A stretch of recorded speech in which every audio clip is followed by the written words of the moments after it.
Hello, I'm Darren from Bella. Hello, hello, hello. Today we're meeting Abi, who runs the Bristol and Bath Agility Training School. She specialises in treating each dog handler partnership individually and tailoring the training to meet their needs. She runs online and offline courses, group agility lessons for complete beginners, right the way through to championship level. And if it's an expert you want, it's an expert you're getting, because Abi trained her first agility dog, Daisy, to compete and win at Crufts. Her next dog, Oggy, represented Great Britain twice and won gold at the IFCS World Championship. And her current dog is Wiggy, who has represented Great Britain or England at various top championships. So I'm now going to try and invite Abi. So I have got complete 100% fail record here. So I'm going to try. So let's have a look. Search.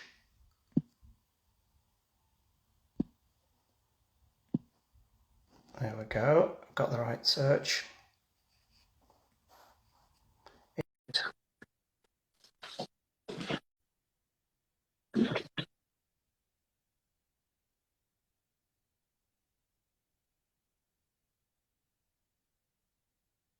Okay, how are we doing?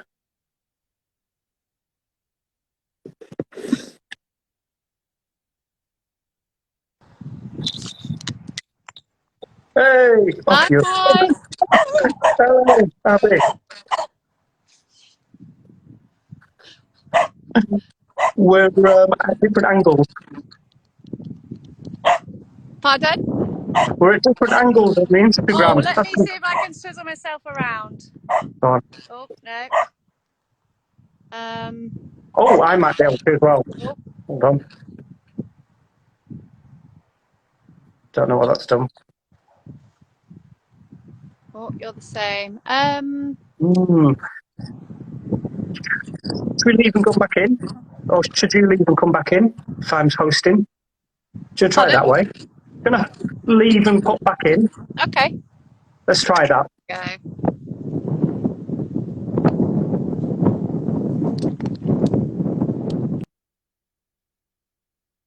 Right.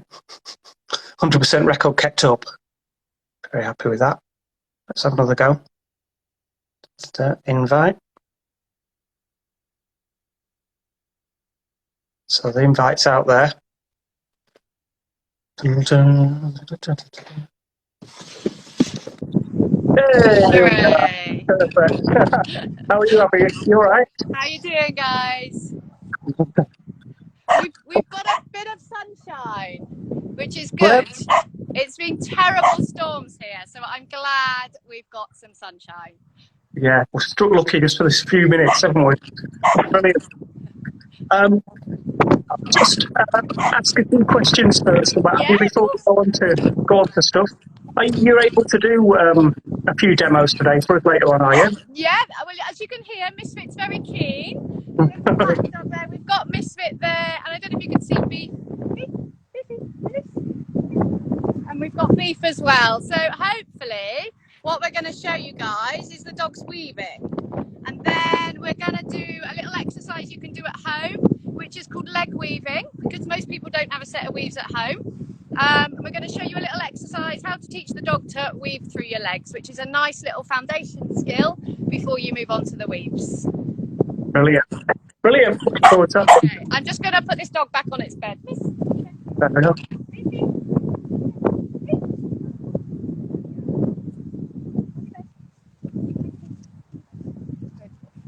Okay, we're good.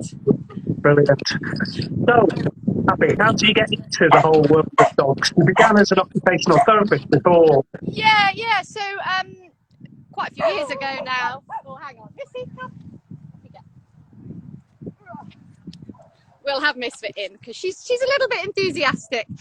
So yeah, I used to work as an occupational therapist, which was great fun. But at the same time, I was also really into agility. Good girl, come here. And then I got a job working with Canine Partners, which kind of combined the dog stuff and the human stuff, which was nice.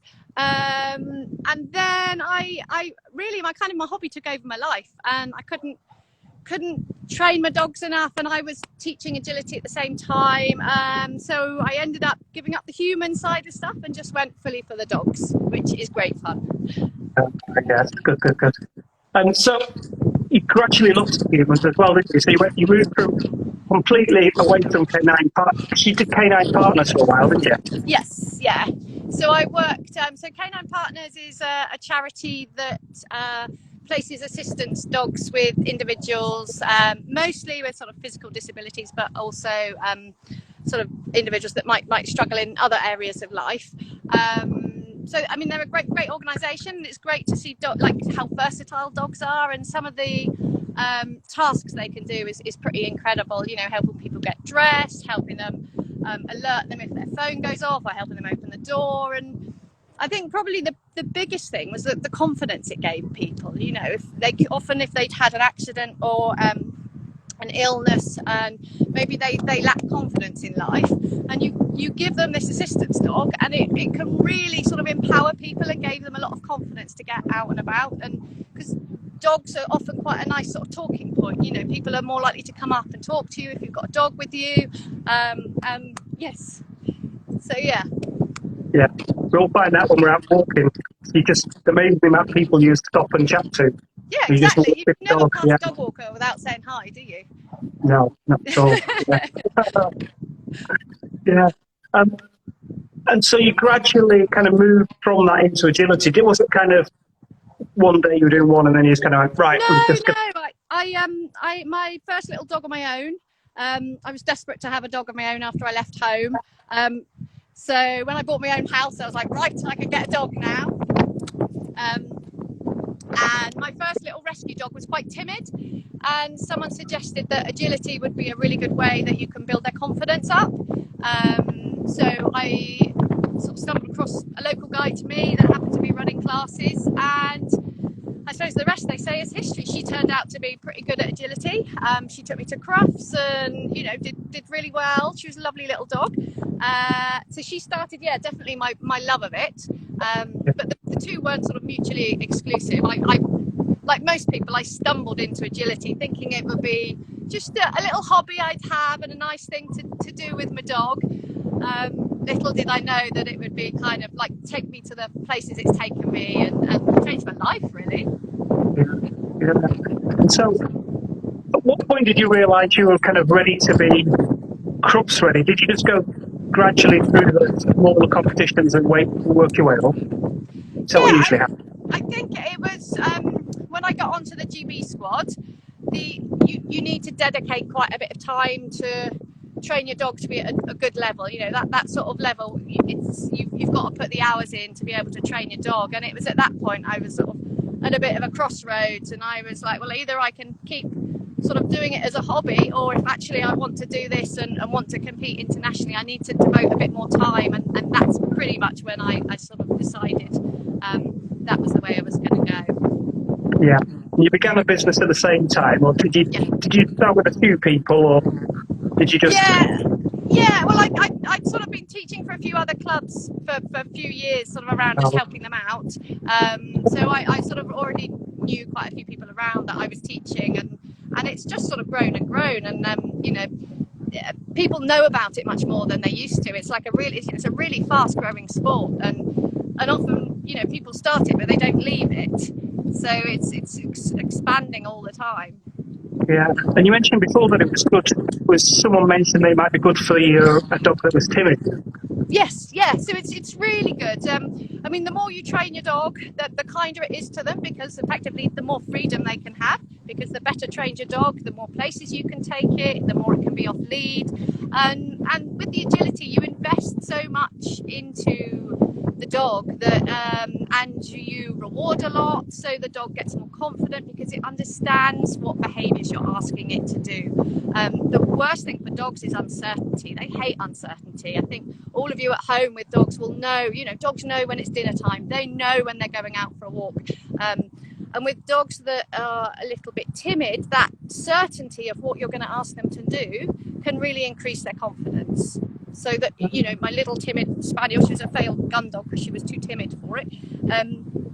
You know, I'd take her training to my training venue, but I'd also take her to a different venue and train her. But she'd be confident because she'd know what was expected. Because she's like, oh, we're doing agility. That's okay. Mum's here. I'm going to get good treats. It's going to be okay. Sort of thing.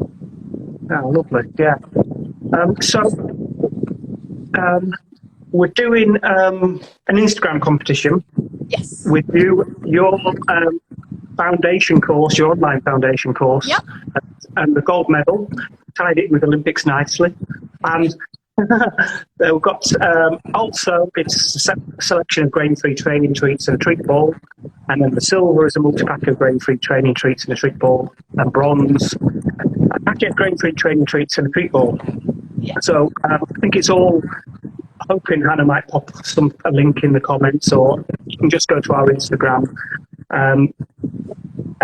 But it'd be really good to see what you can do. So yeah, so if I try and turn the camera around, so hopefully I've set it up so you can see that there's some weave poles there. Yeah, definitely see that. Weave poles are often one of the hardest skills for the dogs to learn, because running and jumping they all do quite naturally, but weave poles, you know, twizzling in and out the weaves, it's not natural for a dog to do, so that's a behaviour that we have to train. So hopefully you can see them all there, or certainly see some of them. And we'll have a go with them all. Just that we've got some people coming past, so we'll just let them go past on this path, and then we'll be able to see her weaving. If my camera doesn't fall over. Looking possibility. Right. Let's have a go.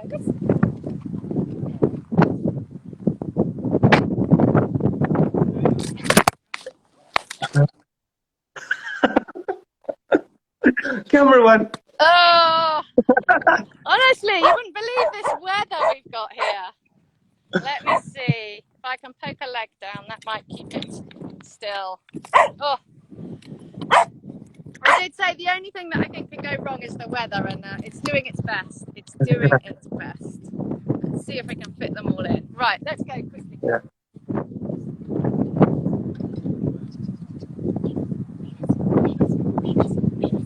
Yeah. Brilliant. So easy. Oh, down again. Oh no! Oh dear. My tripod's broken now. Oh dear. Right. Makes it look so easy. Looks so easy.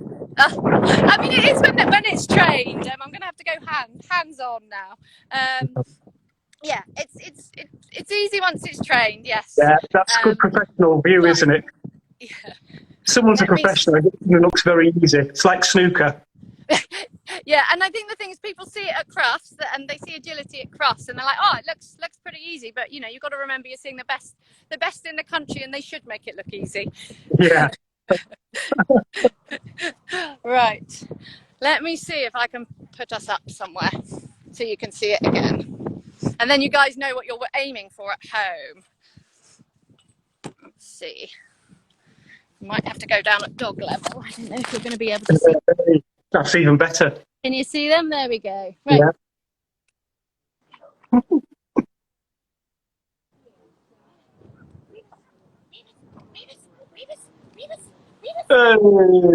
Hey.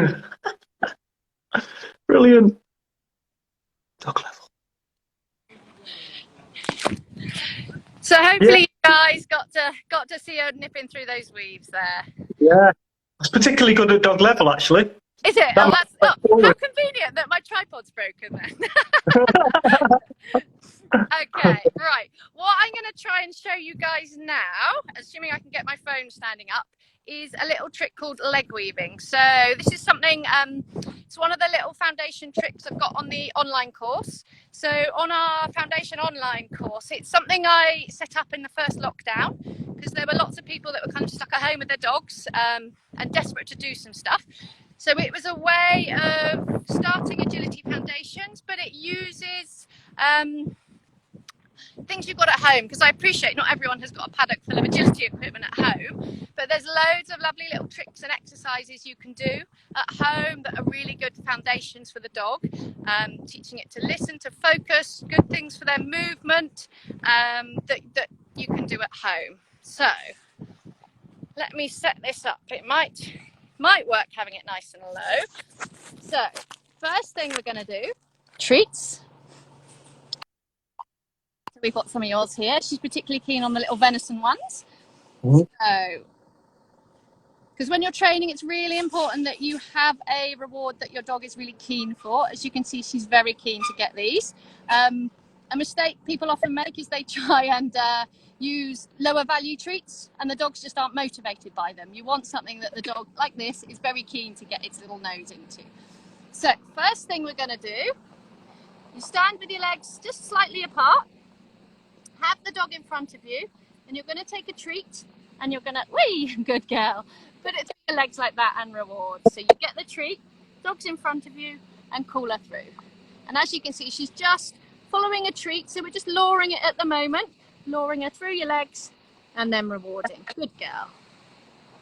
So I'll show you again, treats there, dog just follows through, and then you can do the same on the other side. So your hand comes there, through she goes. And hand goes there, and through they go.